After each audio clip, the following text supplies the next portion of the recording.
تاکہ آپ تمام حضرات اپنے وقت پر جلد سے جلد پہنچ جائیں. آخری میری چند باتیں یہ سن لو. جس دین فطرت پر آج ہم سب عمل کر رہے ہیں، اے میرے غیور نوجوانوں، میں نے کل بھی یہ بات کہی تھی کہ کبھی اپنے آپ کو ہلکا مت سمجھنا. تم جس دین پر قائم ہو، فخر سے کہو گے کہ میں مسلم ہوں، فخر سے کہو گے الحمدللہ میں اسلام پر ہوں. کیونکہ دنیا آج اس طرح کے پروپیگنڈے پھیلا رہی ہے، یہ ٹی وی میڈیا کے ذریعے، یہ دجالی میڈیا ہے جو پورے بیٹھے ہوئے ہیں، یہ دجال کی فوج ہے. پورے حق کو باطل بنانا، باطل کو حق بنا کر کے پیش کرنا. ان کو دیکھیں، مسلمانوں کے بارے میں تھوڑی سی بات ملے کہیں پر بھی اس کو لا کر کے پروپیگنڈا پھیلایا جائے، ڈیبیٹ کے لیے بلایا جائے، زر خرید مولویوں کو بلا کر کے ان کو ذلیل کیا جائے. یہ سارے کام کیوں کرتے ہیں جانتے ہیں آپ؟ یہ ٹی وی شوز میں صرف اس لیے کہ یہ نوجوان اپنے آپ کو گلٹی فیل کرے. ارے کیا یار، میں غلط کر دیا، مسلمان ہو گیا.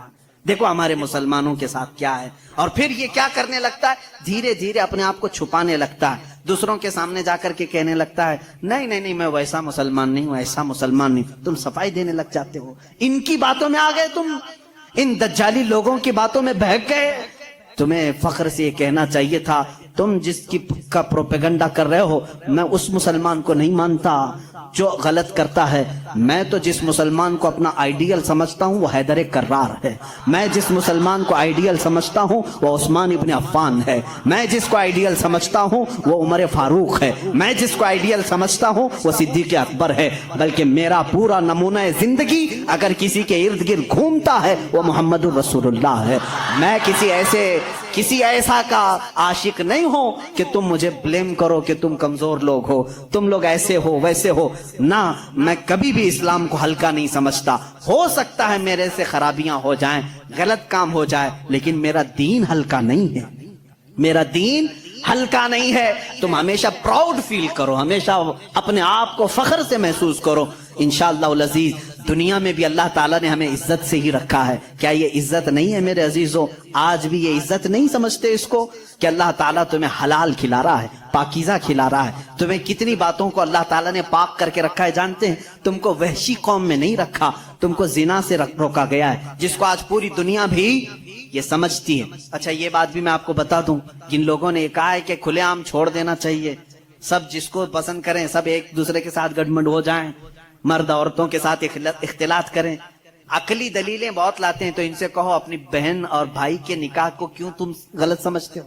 کر لینا چاہیے پھر. نہیں، آج پوری دنیا اس کا انکار کرتی ہے. بھائی اور بہن کا ریلیشن نہیں ہو سکتا نکاح میں، نہیں ہو سکتا. حالانکہ عقل کے اعتبار سے کیا ہے، وہ مرد ہے یا عورت ہے، مل جانا چاہیے. نہیں تسلیم کرتے. یہ پھر ہم کو کہتے نہیں اخلاق ایسے نہیں ہے کہ بہن کے ساتھ نکاح نہیں کرنا چاہیے. میرے عزیزو، اسلام اخلاق ہی تو سکھاتا ہے، اخلاق ہی تو سکھاتا ہے کہ ہم مردوں کو یہ حکم دیتے ہیں ہر ایک عورت کے ساتھ تم دست درازی نہیں کرو گے، بلکہ وہی عورت تمہارے لیے حلال ہوگی جس کے ساتھ نکاح کا ایگریمنٹ کر کے آؤ گے. ہم ہر عورت پر اپنے ہاتھ چلانے اور اپنے حکم جھاڑنے کی بات نہیں کرتے، بلکہ وہی عورت تمہاری زندگی کا ہم سفر بنتی ہے جس کو تم نے سب کے سامنے علل اعلان قبول کیا ہے. ہم چھپ کر کے کسی عورت کو لے جانے کے قائل نہیں، بلکہ میرے آقا نے فرمایا جب نکاح ہو تو اعلان کرو، سب کو اعلان کر کے بتاؤ کہ میں فلاں کے ساتھ اب وابستہ ہو چکا ہوں.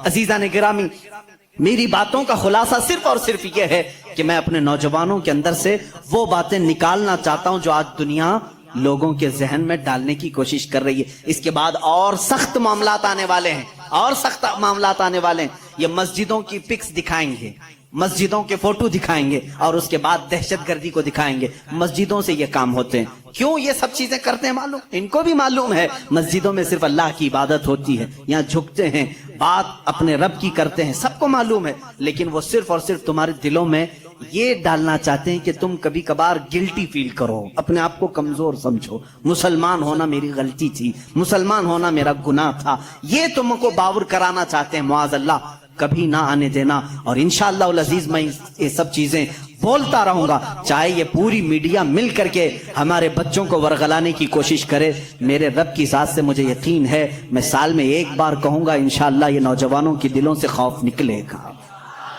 نکلے گا، خوف نکلے گا.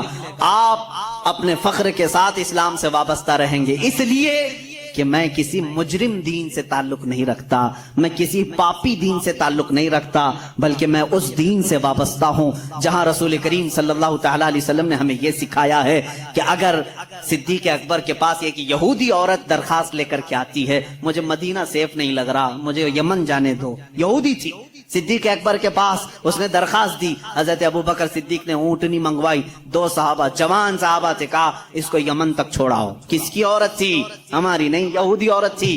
اب اسی یہودی عورت سے سنو یہ 2 نوجوان کیسے لے کر کے گئے، یمن تک چھوڑنے کے لیے گئے۔ وہ عورت یمن پہنچی تو وہاں جا کر